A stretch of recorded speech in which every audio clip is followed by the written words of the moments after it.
Assalamualaikum warahmatullahi wabarakatuh. Halo teman-teman semuanya, gimana nih kabarnya? Semoga tetap sehat dan selalu Allah lindungi dalam setiap urusan yang teman-teman lakukan. Nah, jadi teman-teman, pada hari ini aku akan membahas satu buku yang aku dapetin gitu dari Kak Sororo Marco Ahas gitu, atau aku biasa panggil beliau dengan sebutan Kak Uku. Nah, beliau menulis satu buku yang menurut aku bagus banget buat teman-teman baca gitu kan. Tapi FYI ya teman-teman, bukunya ini nggak dicetak, belum tahu bakal dicetak ulang kapan gitu. Jadi buat teman-teman yang mau pinjam bukunya boleh banget buat pinjam ke aku, dan mungkin teman-teman bisa dapetin insight bukunya dari video aku yang bakal aku bahas pada kali ini. Jadi judul bukunya itu adalah buku nih dia, Cita-Cita Menembus Batas Dunia. Nah, dari judulnya aja udah penasaran banget kan, apa aja sih isinya gitu kan. Gimana ketika cita-cita itu menembus batas dunia, maksudnya gimana dan lain sebagainya. Nah, jadi di sini ada satu tulisan ya, ketika keilmuan menjadi satu dengan iman. Jadi pada intinya buku ini itu membahas tentang gimana cita-cita itu bukan kita yang kita impikan, itu bukan hanya cita-cita dunia gitu kan, tapi menembus batas dunia. Maksudnya apa? Itu sebuah cita-cita yang nggak hanya bukan cita-cita biasa gitu kan, tapi cita-cita yang luar biasa, sebuah cita-cita besar yang dimiliki oleh seseorang. Nah, di sini tuh dibahas mulai dari kayak cita-cita kita itu apa sih gitu kan, keinginan kita untuk menjadi apa gitu. Misal contohnya aku pengen menjadi penulis, kemudian mungkin dari sebagian teman-teman ada yang pengen jadi programmer, fotografer, desainer, terus kemudian penjahit, guru, peneliti, terus ilmuwan dan lain sebagainya, atau bahkan dokter, engineering dan sebagainya gitu kan. Nah, itu dibahas kemudian, dan ternyata teman-teman dari hal tersebut kita bisa mendapatkan satu hal bahwa cita-cita kita itu harusnya tidak cita-cita biasanya, atau istilahnya ya bukan cita-cita kaleng-kaleng lah kayak gitu kan. Cita-cita itu adalah cita-cita yang bisa menembus batas dunia. Maksudnya apa? Sebuah cita-cita yang kita dedikasikan untuk agamanya Allah, cita-cita yang kita dedikasikan untuk perbaikan peradaban gitu kan. Sehingga ketika untuk mencapai hal tersebut kita harus memiliki satu perencanaan gitu kan untuk mencapainya. Apa sih yang udah kita lakukan untuk itu? Apakah kita bersungguh-sungguh, atau bahkan kita malah tidak bersungguh-sungguh, atau bahkan mengatakannya bahwa nggak mungkin lah aku bisa mencapai hal ini, nggak mungkin aku bisa mencapai cita-cita yang besar ini gitu kan.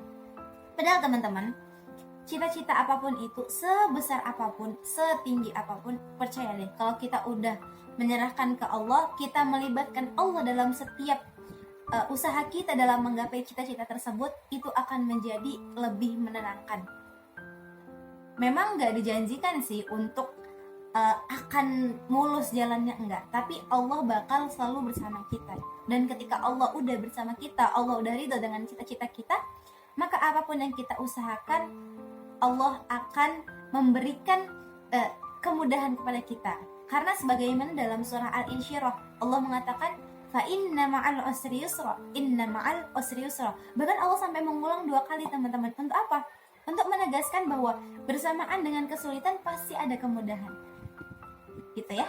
Jadi di buku ini tuh menjelaskan bahwa gimana sih kita untuk terus teguh terhadap cita-cita kita, jangan sampai kita berhenti di tengah jalan gitu kan ya. Dan di sini disebutkan mungkin ada beberapa hal yang bisa menghambat cita-cita kita, semisal rasa malas, kemudian mungkin distraksi lainnya, atau mungkin orang tua yang nggak mendukung, lingkungan yang nggak mendukung, bahkan lingkungan toksik yang mengatakan bahwa lu mah nggak bisa untuk nyampe cita-cita lu aja kayak gini gitu kan. Cuman ketika cita-cita itu udah kita sandarkan ke Allah, kita udah niatkan, ya Allah, aku berniat untuk memiliki cita-cita ini untuk perbaikan buminya Allah, maka Allah akan mudahkan itu. Ya walaupun memang perjalanannya nggak mudah gitu kan, banyak duri, banyak batu yang menghalangi gitu kan.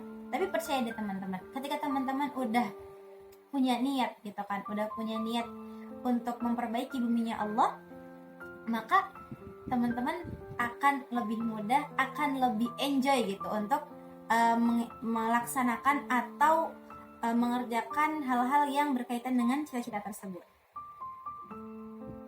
Kemudian sebenarnya bergerak atau diam sih yang menghancurkan kita gitu kan. Karena kadang kita dilema gitu kan ya teman-teman. Kadang bergerak tapi lingkungan tidak mendukung. Tapi kalau kita gak bergerak itu bakal lebih menyusahkan kita atau bakal lebih menghancurkan kita. Dan teman-teman, aku pernah dapat kata-kata gini. Ketika kita udah mencoba, akan ada dua kemungkinan gitu kan. Gagal atau berhasil. Nah, tapi ketika kita nggak mencoba, ya dua-duanya gagal gitu. Karena apa? Karena kita tidak berusaha untuk mencoba hal tersebut gitu, sehingga ya pilihannya hanya gagal gitu kan. Nah, kemudian di sini juga disebutkan bahwa kenali bakat kita dan tentukan cita-cita kita.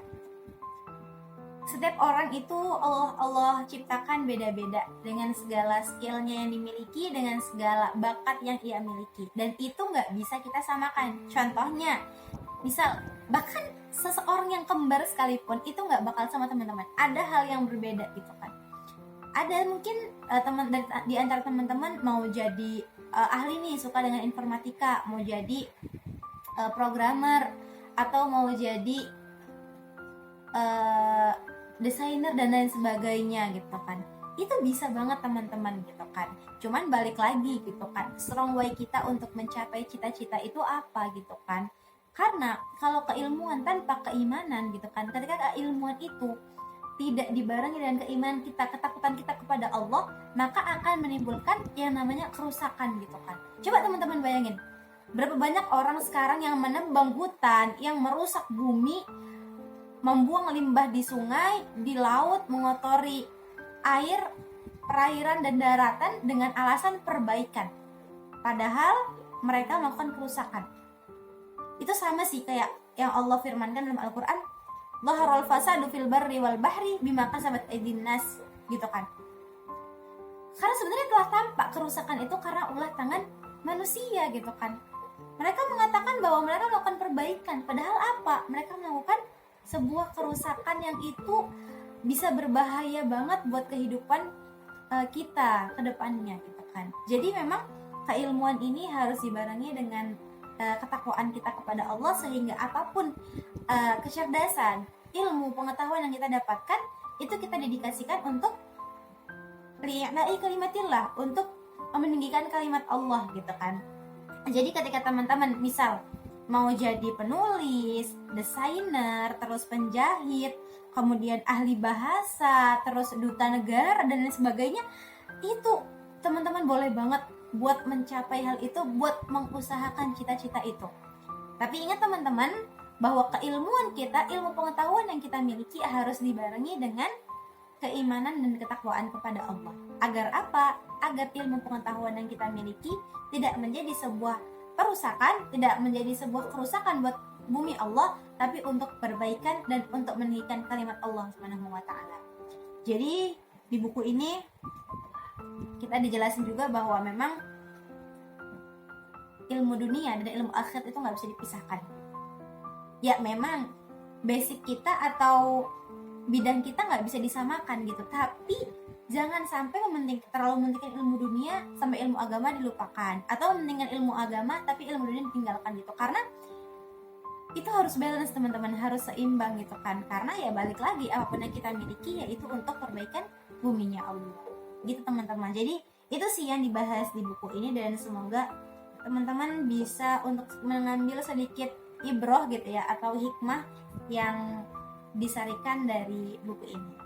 Buat teman-teman yang mungkin di daerah Batam gitu kan, boleh banget kalau mau pinjam bukunya. Oke, see you guys. Assalamualaikum warahmatullahi wabarakatuh.